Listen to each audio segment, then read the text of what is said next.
የዩክሬን ልጆች ወደ ቤተሰቦቻቸው መመለስ አለባቸው ተባለ። ካርዲናል ማቴዎ ዙፒ የዩክሬን ልጆች ወደ ቤተሰቦቻቸው እንዲመለሱ የቅድስት መንበር ጥሪዋን ማቅረቧን ገለጹ። የቅድስት መንበር ቋሚ ታዛቢዎች ለተባበሩት መንግስታት ድርጅት ባካሄዱት አስቸኳይ ስብሰባ ላይ በዩክሬን ውስጥ በተፈጠረው ግጭት ልጆች ከዚህ በላይ መጎዳት የለባቸውም፣ ወደ ቤተሰቦቻቸው መመለስ አለባቸው፣ ይህ የፍትህ ጉዳይ እንጂ በፖለቲካ አጀንዳ መሸፈን የለበትም ብለዋል። ከባድና አስከፊ መዘዞችን ያመጣው የዩክሬን ጦርነት ከከተሞች ውድመት ባሻገር የህፃናት ህይወትን ማስተጓጎሉን ያነሱት ታዛቢዎች ከዚህ በላይ መሄድ እንደሌለበትና ህፃናት ሰላማዊ በሆነ ቦታ ማደግ እንዳለባቸው አሳስበዋል። በተጨማሪም የቅድስት መንበር በተባበሩት መንግስታት ድርጅት ውስጥ የተሰባሰቡትን አገሮች ለፖለቲካ ፍጆታ የሚያሳዩትን ተለዋዋጭ አቋም ትተው ለዘላቂ ሰላም ተነሳሽነትን እንዲያሳዩና ተጨባጭ ድጋፍ እንዲያደርጉ አሳስባለች።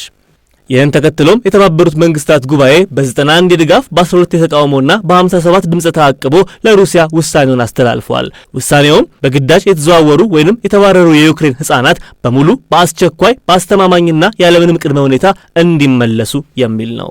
በተጨማሪም በሩሲያ ፌዴሬሽን በጊዜያዊነት በተያያዘው የዩክሬን ግዛት ውስጥ በግዳጅ የተዘዋወሩትና ከ2014 ዓ.ም ጀምሮ ከቤተሰቦቻቸው የተነጠሉ የዩክሬን ልጆች እጣ ፈንታ ያሳስበናል ሲል የተባበሩት መንግስታት ጉባኤ የቅድስት መንበርን ሐሳብ ደግፎ ለሩሲያ ጠንከር ያለ መልእክት መላኩን የቫቲካን ዜና አገልግሎት በገጹ አስፍሮታል።